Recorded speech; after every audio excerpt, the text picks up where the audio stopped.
வணக்கம். மும்மூர்த்திகள்ல மிகவும் முக்கியமான ஒரு மூர்த்தியாகவும் முதல் மூர்த்தியாகவும் சொல்லப்படுபவர் ஸ்ரீமன் நாராயணன். இந்த ஸ்ரீமன் நாராயணனினுடைய வாகனமாக இருக்கக்கூடியது கருட பகவான் அப்படின்னு சொல்லப்படுது.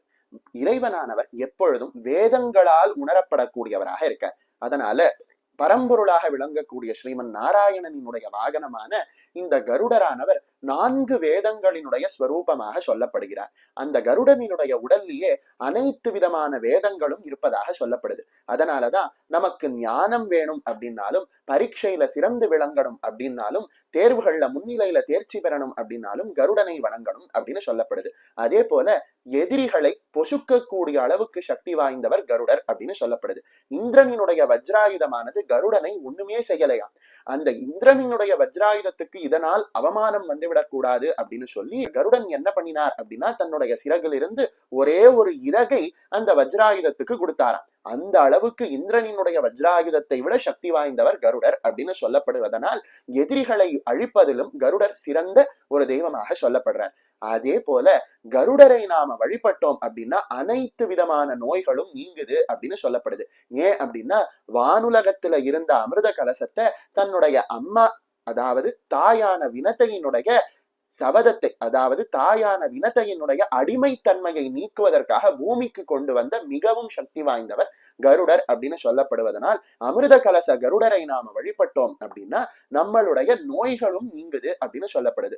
ஜாதகத்துல தீராத பல தோஷங்கள், காலசர்ப்ப தோஷங்கள், ராகுகேது தோஷங்கள் போன்ற நாக தோஷங்கள் இருந்தது அப்படின்னாலும் கருடரை நாம வழிபடும் பொழுது அந்த நாக தோஷங்களும் நீங்குது அப்படின்னு சொல்லப்படுது. விஷ பூச்சிகள் நம்ம உடம்பை கடித்த போது நம்ம உடம்புல விஷம் ஏறாமல் விஷமானது தனியணும் அப்படின்னாலும் கருடரை நாம வழிபட்டோம் அப்படின்னா கருடரினுடைய அருளால அந்த விஷ உபாதைகளும் நீங்குது அப்படின்னு சொல்லப்படுது.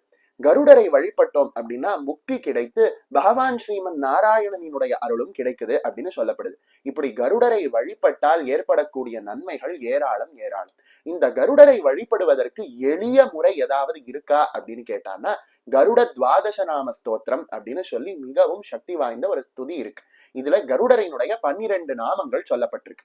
இந்த கருடரினுடைய 12 நாமங்களை நாம சொல்லி வழிபட்டோம்னா வாழ்க்கையில இருக்கக்கூடிய கஷ்டங்கள் எல்லாம் தீருது அப்படின்னு சொல்லி கருடரினுடைய உபாசகர்கள் சொல்கிறார்கள். அதே போல கருடரை வழிபட்டு அவருக்கு அமுத கலசம் அப்படின்னு சொல்லப்படக்கூடிய மோதகத்தை நிவேதனம் செய்து வழிபட்டோம்னா, சொல்ல போனா நாச்சியார் கோயில்ல இருக்கக்கூடிய கல்கருடரை சேவித்து அமுத கலசத்தை நிவேதனம், அதாவது மோதகத்தை நிவேதனம் செய்து வழிபட்டோம் அப்படின்னா சகல விதமான தோஷங்களும் நீங்கி சகல விதமான நன்மைகளும் ஏற்படும். வரீங்களா? அந்த கருட துவாதச நாம ஸ்தோத்திரத்தை நாம இப்ப கேட்கலாம். சுபர்ணம் வைனதேயம் ச நாகாரிம் நாகபீஷணம் ஜிதாந்தகம் விஷாரிம் ச அஜிதம் விஸ்வரூபிணம் கிருத்மத்தம் ககஸ்ரேஷ்டம் தார்க்ஷ்யம் காஷ்யபநந்தனம் द्वादशैतानि नामानि गरुडस्य महात्मनः यः पठेत् प्रातरुत्थाय स्नाने वा शयनेऽपि वा विषं न क्रामते तस्य न च हिंसन्ति हिंसिकाः संग्रामे व्यवहारे च विजयस्तस्य जायते बन्धनान् मुक्तिमाप्नोति यात्रायां सिद्धिमेव च